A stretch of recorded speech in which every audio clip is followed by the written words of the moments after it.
주변에 우울증으로 힘들어하는 분들이 있으시죠? 그런데 이해 못지않게 조울병이라고도 부르는 양극성 장애로 고통받는 분들도 많다고 합니다. 심각한 결과를 가져온 뒤에야 알게 되는 경우가 많다고 하는데요. 이 시간에는 신세계병원 이산수 진료과장과 함께 양극성 장애에 대해 알아보겠습니다. 정신장애는 얼마나 빨리 발견해서 꾸준히 치료하느냐에 따라 삶의 질이 확연히 달라집니다. 양극성 장애는 발견이 늦어지기 쉬운데요.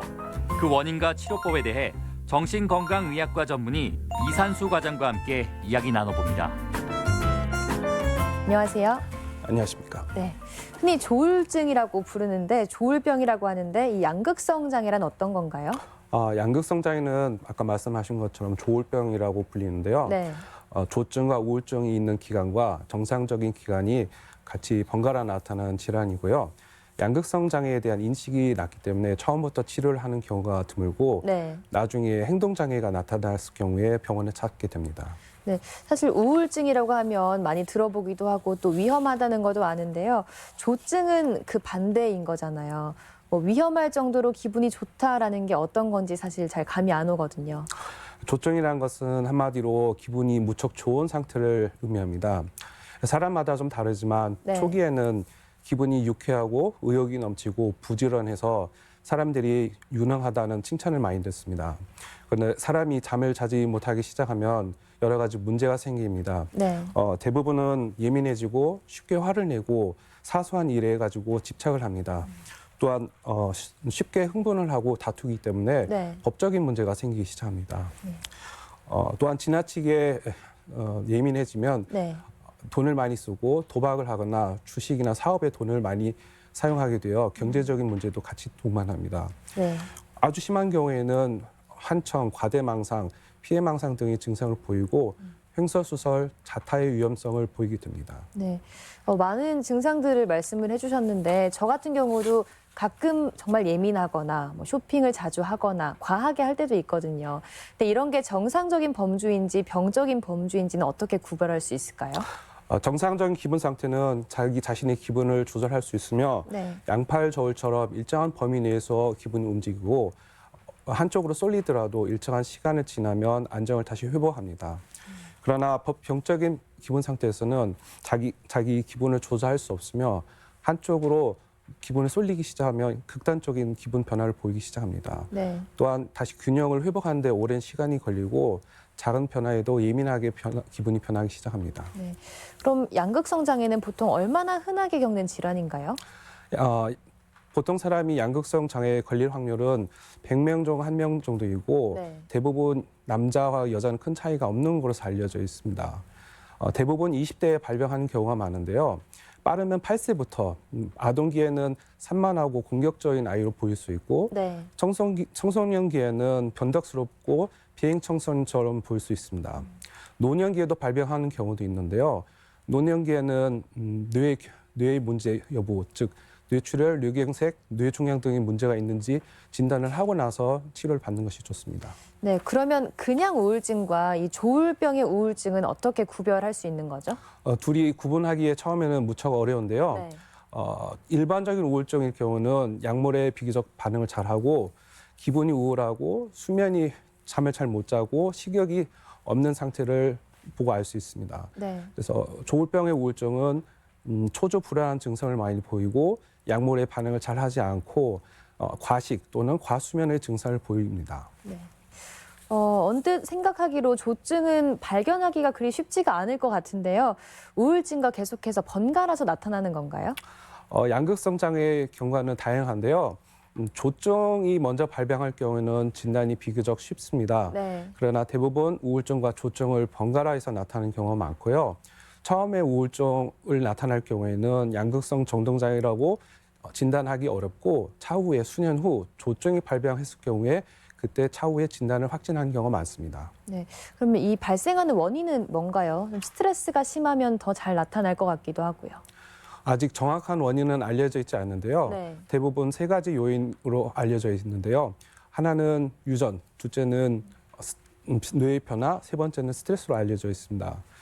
양극성 정동장애는 대부분 유전은 되지는 않습니다. 그러나 기본 장애가 있는 환자의 가족에서는 더 많이 발병하는 것으로 알려져 있고 네. 뇌 변화에서 신경전달 물질들이 문제가 생겼을 경우에 발병하는 것으로 알려져 있습니다. 네. 또한 스트레스가 있을 경우에는 처음 발병할 때 아주 중요한 역할로 지금 잘 알려져 있습니다. 네. 그럼 어떻게 치료를 할 수 있을까요? 뇌에 영향을 주는 물질로는 우선 약물밖에 없고요. 네. 아주 안전하고 효과적입니다. 그리고 장기 및 단기에도 치료 효과가 좋습니다. 조증 또는 우울증을 치료하지 않을 경우는 감정 기복이 너무 심해지기 때문에 일상생활을 유지할 수 없으며 나중에는 정신병적인 증상을 보일 수 있어 네. 자타의 문제로 입원을 하게 되는 경우가 매우 흔합니다. 네. 어떤 경우에 입원을 하게 될까요? 조증일 경우는 가족들이 힘들어하고요. 네. 우울할 경우에는 환자분이 힘들어하기 때문에 입원을 원합니다. 기본적으로 현실 감각이 없고 스스로 일상생활을 유지할 수 없고 자타의 위험성이 있을 때 입원을 하는 것이 좋습니다. 약물 치료법을 설명을 해주셨는데요. 어떤 약물을 쓰면 좋을지 조금 더 구체적으로 말씀 부탁드립니다. 기본적으로 약물 쓸 때는 조증인지 우울증인 상태를 우선 파악해야 되고요. 네. 만약에 우울증일 경우에는 우울증 약물 계통을 사용하고 조증일 때는 기분 조절제인 리튬과 같은 약물을 사용합니다. 그러나 환자에 따라서는 복합요법을 쓰는 경우가 많이 있기 때문에 경험이 많고 그다음에 시간이 오래 걸린 작업이라는 것을 네. 이해해 주시면 감사하겠습니다. 네. 그리고 좀 사전에 미리 예방을 할 수 있으면 더없이 좋을 것 같은데요. 이 조울병의 예방법에는 어떤 게 있을까요? 우선은 가족 중에서 우울증이 있으신 분이 있는지를 확인하는 것이 필요하고요. 그다음에 스트레스를 잘 관리해야 됩니다. 네. 본인이 스트레스 관리를 잘 못했을 경우에는 발병하기가 쉬우며 대부분 3교대 같은 근무 환경이 있을 경우에도 조절을 통해서 다른 직장을 알아보거나 네. 예방하는 것이 중요합니다. 또 재발하지 않게 관리하는 게 중요할 것 같은데요.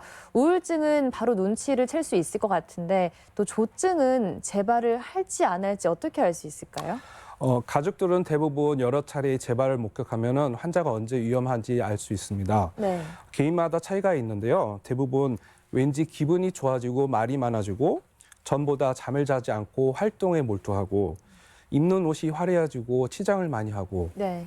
화를 잘 내고 쉽게 흥분하거나 술을 평상시보다 많이 마시거나 돈 씀씀이가 커지고 네. 특히 자기가 다 치료되었다고 약물 중단했을 경우에 이러한 증상을 보이면 재발을 할 가능성이 높다고 생각하시면 됩니다. 아무래도 주변 가족분들의 역할이 클 것 같은데요. 어떻게 역할을 해주는 게 좋을까요? 가족들은 우선 이 병에 대해서 이해를 해야 합니다. 그래야만 병에 대해서 이해를 하고 환자를 치료하는 데 도움을 줄 수가 있고요.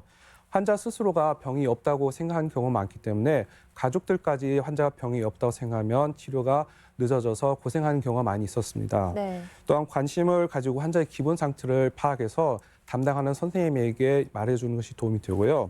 제일 중요한 것은 가족들이 힘들어하기 때문에 환자를 비난하기 쉬운데요. 네. 이것은 환자의 문제가 아니라 병의 특성이라는 것을 이해해 주시면 감사하겠습니다. 네. 이 시간에는 정신건강의학과 전문의 이산수 과장과 함께 양극성 장애에 대해 알아봤습니다. 말씀 잘 들었습니다. 감사합니다.